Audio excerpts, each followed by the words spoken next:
Salut, c'est William, l'accompagnateur immobilier, l'auteur du blog L'Immobilier Facile. J'espère que vous allez bien.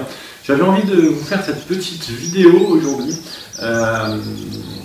pour parler de Lego. C'est un peu atypique quand on fait de l'immobilier de parler de Lego, mais je pense qu'en fait Lego a cette particularité qui peut aussi bien vous faire exploser dans la réussite, et aussi bien il peut vous faire perdre des grosses affaires à des moments particuliers, et c'est ce qui a failli m'arriver. Et il y a très peu de temps, je signe le compromis de ce fameux bien ce soir, donc j'ai eu envie de vous faire cette vidéo aujourd'hui. Lego a ceci de bien, c'est que il donne une certaine confiance en soi, et du coup il nous permet des fois de faire des choses un peu par fierté, quoi. Voilà, je vais acheter un appartement, je vais acheter un bien, je suis en train de faire un projet, et j'avoue que Lego il n'est pas complètement pour rien.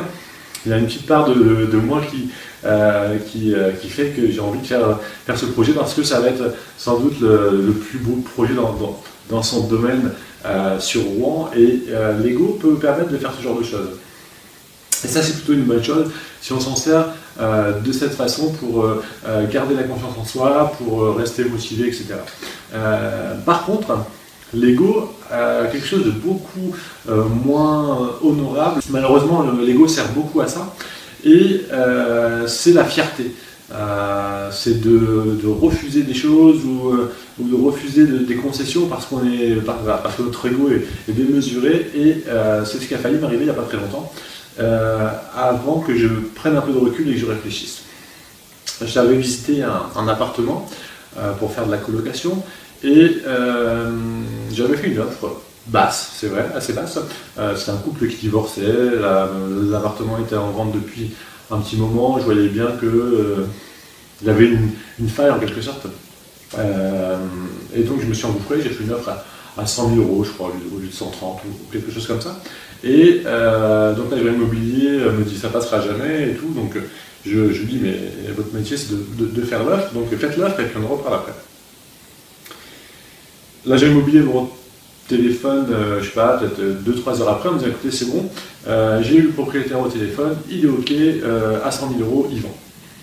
Ok, on se retrouve, on signe l'offre d'achat à 100 000 euros, il repart avec ça, il me dit je le fais contre-signer par les vendeurs et puis je reviens vers vous. Ok. Il revient le lendemain, non, il ne revient pas le lendemain, il m'appelle le lendemain et il me dit monsieur Meyer, on a un problème. Il me dit mais si on est entre gens intelligents, on doit trouver une solution. Ok, allez-y. Voilà, le problème c'est que monsieur était d'accord pour 100 000 euros, mais madame, elle n'est pas d'accord pour 100 000 euros. Elle veut absolument 105 000 euros net vendeur, sinon elle ne veut pas vendre. Et là, je me suis dit, c'est pas normal quoi, il y a eu un accord de prix, à un moment, voilà, ils ont dit oui, ils ont dit oui. Et pas possible, la dame elle veut pas, de toute façon vous n'aurez pas 105 000 euros, c'est pas possible. Et je lui ai dit, écoutez, tant pis, j'achète pas. Sachant qu'à 105 000 euros, c'est encore une très bonne affaire. C'est ça en fait le truc. Et le gars il dit, mais monsieur Meyer, vous vous rendez compte, c'est une bonne affaire, c'est dommage, moi je veux vraiment la faire cette affaire-là. Et puis il était assez convaincant le gars. Donc je lui dis, écoutez, laissez-moi me poser, laissez-moi réfléchir, rappelez-moi demain et puis on en reparle. Et donc voilà, le gars raccroche et tout, il me rappelle le lendemain, et j'avais réfléchi, et j'avais rangé mon ego, et effectivement j'ai dit ok, on y va quand même pour 105 000 euros, parce que voilà, c'est un ego qui a failli me coûter peut-être 300 ou 400 euros par mois pour tout le restant de ma vie. C'est juste dingue, on est des fous parfois, juste parce qu'on est fiers, parce qu'on dit ouais mais on avait dit ça et nous on revient pas dessus, c'est normal, c'est moi qui ai fait une offre, voilà. Et j'ai failli perdre juste 300 ou 400 euros par mois pour tout le restant de ma vie, parce que j'ai failli être très bête à vrai dire.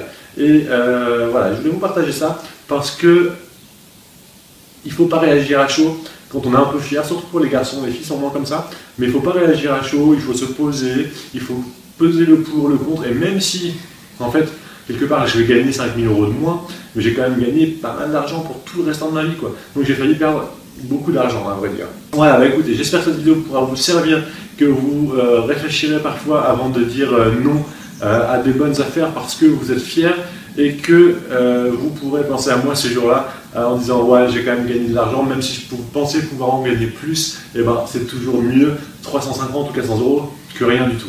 Je vous souhaite une excellente fin de journée, je vous dis à bientôt. C'était William du blog Immobilier Facile. N'hésitez pas à vous inscrire sur la chaîne YouTube et à suivre toutes mes vidéos, et je vous souhaite une bonne fin de journée. Ciao.